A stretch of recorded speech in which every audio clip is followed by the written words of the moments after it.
You're watching Avenue X, and as you can see, I'm stuck in the room again because bad weather day. Every time I want to go out, the weather is just saying, no, you're not going out. In this video, I'm going to talk about 2 ongoing Chinese dramas. I've watched a few episodes of both and decided probably not going to continue. And this is just my opinion on them. You can use that as a reference point for you to decide whether you want to spend your time on these 2 dramas. One of them is iQIYI exclusive, the other is shared between iQIYI and Tencent. And they're not necessarily comparable in their genre, it just happens to be they're airing at similar time. Them being the iQIYI adventure drama 南部档案 Archives, the Nanyang mystery, and the iQIYI and Tencent contemporary romantic drama 爱情有烟火 Love Has Fireworks. And let's first talk about the Archives Nanyang mystery. This is a 33 episodes drama set around Mingguo time in a very fictional setting, as in this world there are monsters and weird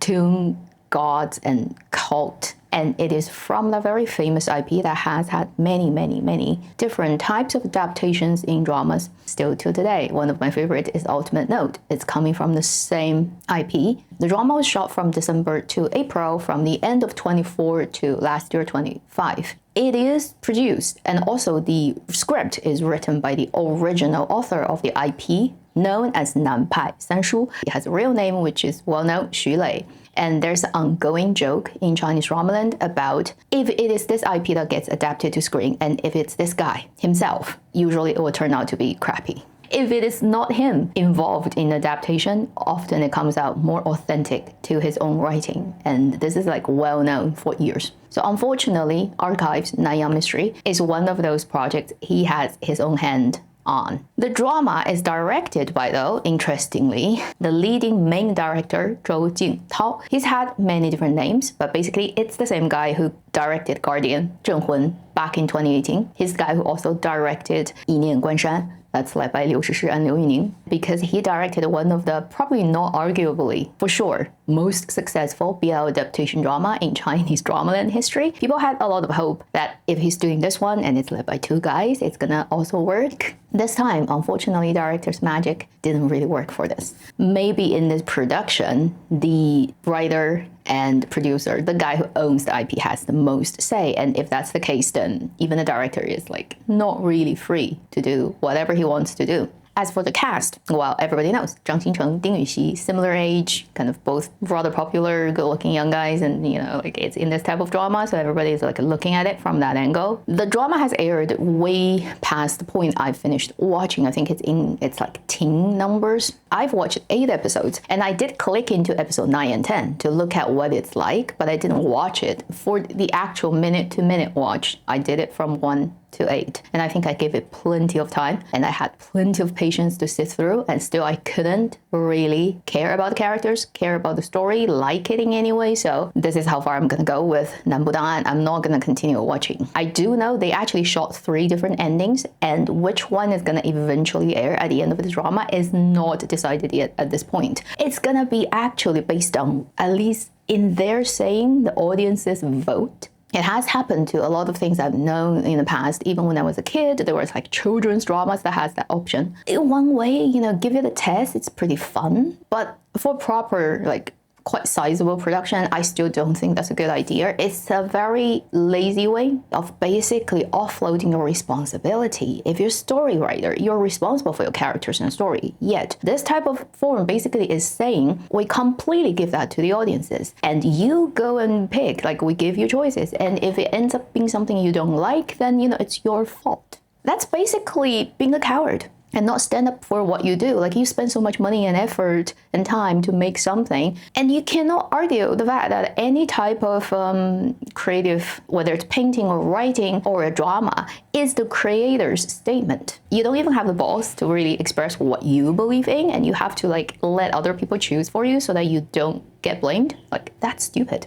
I don't know how it's gonna end, whether it's gonna really go down that route where people can pick one among the 3 endings for his drama, but to me, I'm like, I don't understand why people do that, and I don't support it. So I'm not gonna continue watching this drama. If there are epic scenes later, I definitely will catch it on social media, I'm pretty sure. In this video, I'm gonna quickly tell you, based on what I've seen in the 8 episodes, why I think this drama has not really done what anyone would hope it could have done with the makeup of the team. Number one, this drama is very busy. It's like fight, fight, fight, constantly fight. Right from the episode 1, you see the two leads get introduced. They're already kind of like in the middle of something, and then they keep fighting, and it's nonstop.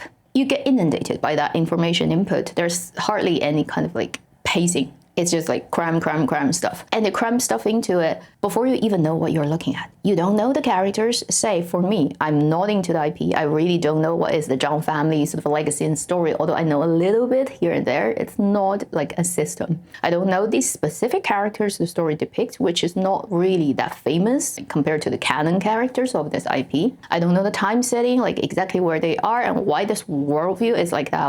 All those like weird things happening, like there's no basically any background and world build, and it just throw you straight into some actions that you actually have no idea what they're doing and who these people are. As the story progresses, they also don't bother to flashback or do any other narratives to give you more idea about who these people are and what they're doing. And all your questions don't really ever get answered. And I don't like that. I'm in the middle of nowhere. And I'm continually being in the middle of nowhere throughout the whole story. And by this point, after 8 episodes, I still don't really know much about the two male leads' background, their own relationship, how they become friends, and why they care about each other. And think about every successful BL adaptation, including one that this director has done previously. We're counting back into the early days, like 2016, when like it's Huang Jingyuan, that drama, right, that didn't finish airing. But the proper first exploding one was the 2018 Guardian with Zhu Yilong and Bai Yu. And then later 2019 with Chen Qingling, that would be Wang Yibo and Xiao Zhan. And then 21,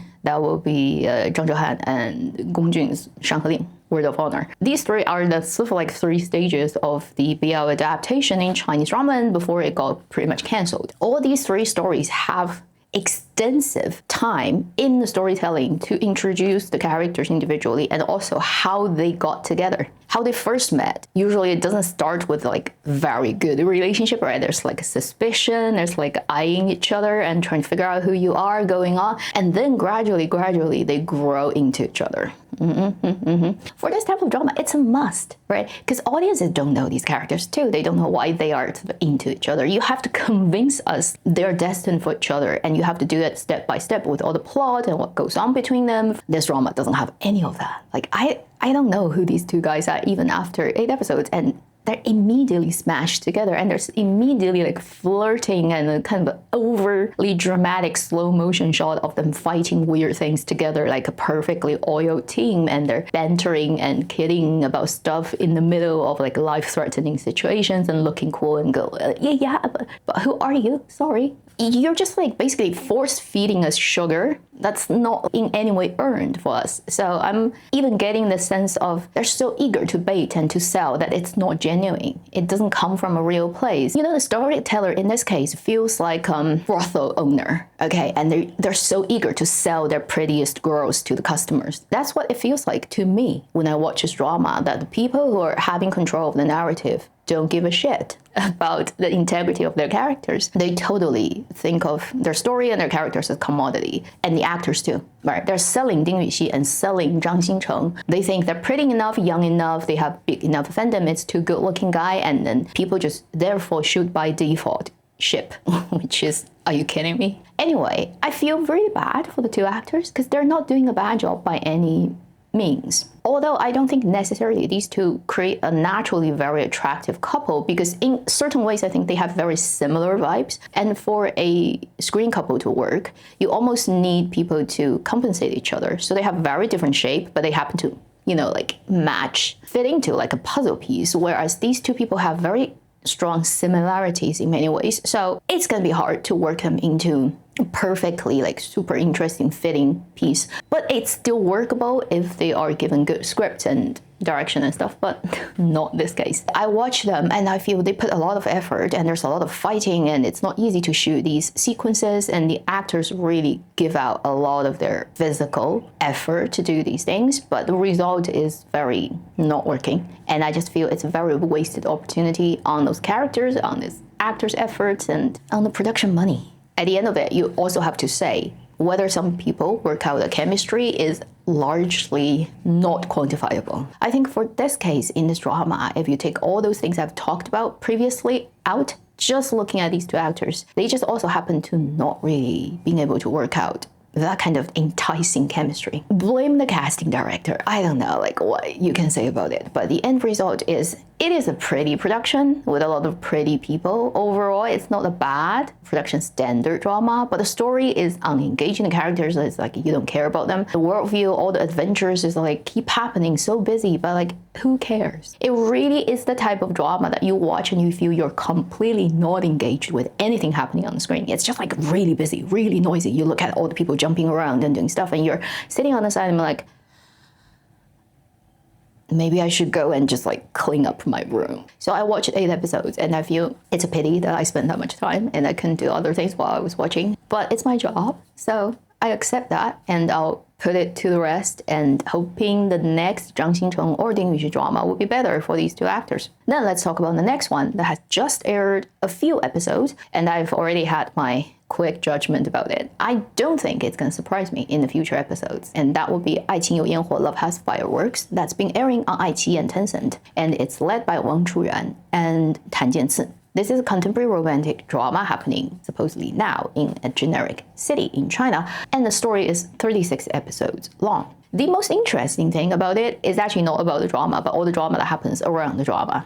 Or, unfortunately, this drama got involved in unwillingly. It was shot back in 2023. So, it's been 3 years until, finally it comes out because it went through quite a lot of hiccups. One major thing happened during its post-production was one of the supporting actor, who is the female lead Wang Chuan character's ex-boyfriend, like in the story setting. In the first episode, when the story starts, she's still a girlfriend of this guy. Obviously, they broke up very quickly because they need to go to the main story with Tan Jianci. And this boyfriend character is played by the actor Zhang Haowei, who was in the second Nirvana Fire and probably most famously known later for being the crown prince of Joy of Life IP. If you still remember, a few years ago, there was a scandal about him online and where there's a huge recording of him basically calling prostitutes in his WeChat group that got put online. And immediately after that, he got soft banned. In a way, like all the dramas that contains him gets like either not airing or they have to digitally remove his face and change it to other things. And it was a pretty bad thing because he's got quite a few dramas lined up and he got kind of suspended in the industry. And afterwards, actually, a case actually happened and it went through the court and he actually won. Basically says everything that you heard in that audio was AI generated, and it's because he has like some private argument with a friend of his from like childhood, whatever. There is money involved, and that person forged all those things to destroy his reputation online. So none of that actually is real, and he won the court case. But because that thing took a while to happen, and during the time, all the drama that contains him needs to air, right? So they had to go and find other ways to go around it. One of the drama is this drama, Love Has Fireworks. They basically hired another actor who is Li Xinze. He's been in many dramas. If you watch a lot of period idol dramas, you know his face. They hired him and signed a contract for him to lend his performance and face to this character. So they face swapped Zhang Haowei in Love Has Fireworks to Li Xinze. And it's not very well done. I don't know, maybe it's because it's 23, 24 when AI wasn't yet here. Compared to 26 AI, that is insane. So basically, very unfortunate for the actor Zhang Haowei that his career almost got like cut off. Also unfortunate for the drama that they had to go and do it, spending extra money and postpone the airing time, got the face swapped. And then this guy's name get cleared. But then because probably they've already spent the money, they've already signed a new contract with the actor, and then they probably already put this through censorship. If they swap it back, you basically have to redo that whole process, and that's just insane. So they're keeping the face swapped actor in the drama and airing it 3 years later after it's finished shooting. The result is it looks really bad. The first 2 episodes, this guy is in the drama a lot and his eye lines are not matching Wang Chuyan's. When his face show up, the background looks weird and the head size, the shoulder, like it's not really the actor, Li Xinze. If you've watched his other stuff, you will feel it's very uncanny valley, because it's another person's body. So that's one of the biggest hiccups for the drama in terms of itself getting aired, but also when you go and watch, particularly in the first few episodes when this guy is still around. I couldn't. I watched it and I instantly noticed it's face swap, it's AI, it's odd. It's just odd. It's like the guy is not actually in the layer, although he's in the layer, and when he's acting opposite Wang Chuyan, you totally feel they're not actually in the same space. And I got like, so much that I almost instantly quit the drama because it looks way too bad. That's not the drama's fault. It's not even the actor's fault because he literally got like forged evidence and wrongly accused. But it happened and it just ended up being nobody actually gained anything out of this. A big misfortune for drama and in terms of like how this thing all happened. So if we get past that point, just look at the rest of the drama based on the first 4 episodes I've watched. This is a very normal, contemporary, sort of professional / romantic drama. So you're gonna have the leads in a very professional field. In this case, I think investment banking. And then they happen to live in the same apartment because of a lot of coincidence that they happen to end up in the same place and they have to rent together because they need the money. It's like the girl needs money, the guy needs the money too to lessen their load because they both happen to run into situations where they just need money. And for whatever reason, it ended up in the same room. So they're roommates, also like working in investment banking together somehow. And in terms of these 2 actors, they're just acting as their normal self. If you've watched their previous contemporary dramas, it's not hard to kind of see what they're gonna do with this one, and they're very similar to their previous works, and it's gonna continue like that, I'm pretty sure. So nothing new to provide you in that case. How these 2 leads meet, which is a little bit ridiculous. In the first 2 episodes, they accidentally run into each other for like 20 times. When they're eating, they happen to be in the same restaurant. When they are like doing their job, they happen to be in the same building, into each other running up and down the building in the stairwell. Or they happen to obviously end up in the same place where the female lead owns the apartment and the guy happens to be renting, and he's not even renting himself. His girlfriend is renting it for him. And then they run into each other on the street when the girl's drunk and the guy like beats off some like jerks who is trying to like take the girl. All those things, right? It just is like 2026. Can we just like come up with some new ideas? Maybe in everyone's life, there will be a few days when you keep running into one person. You don't understand why, but it keeps happening. And it could happen, but maybe it only happened 3 times in your entire life when you live to 100-year-old. On top of that, this drama has really, really bad skin smoothing and skin whitening. So they have whatever post-production that completely erases all detail of a person's face and then lighten them so much that even their made up eyeline or mascara or any of those eye makeup almost gets completely eaten by both bright lighting and also the post-production skin smoothing. It's like they didn't have makeup on because the light and the skin smoothing ate all their makeup. Given that it was shot in 23, and these days it's less popular to have over-the-top skin smoothing, but it's not so far ago, and also because they had so much post-production time because of the face swapping, and it's coming out in 26. And I tell you, like, skin smoothing is not hard to take off if you put it on in the right way in post-production. You can just delete that one node in your DaVinci Resolve, and it will go back to normal. It would not have that kind of skin smoothing if you know what you're doing. So they can just take off that, and it won't take too long, and it will look like more like now drama instead of 5 years ago over skin smooth one. But they still have the over skin smoothing for this, and it's so over the top.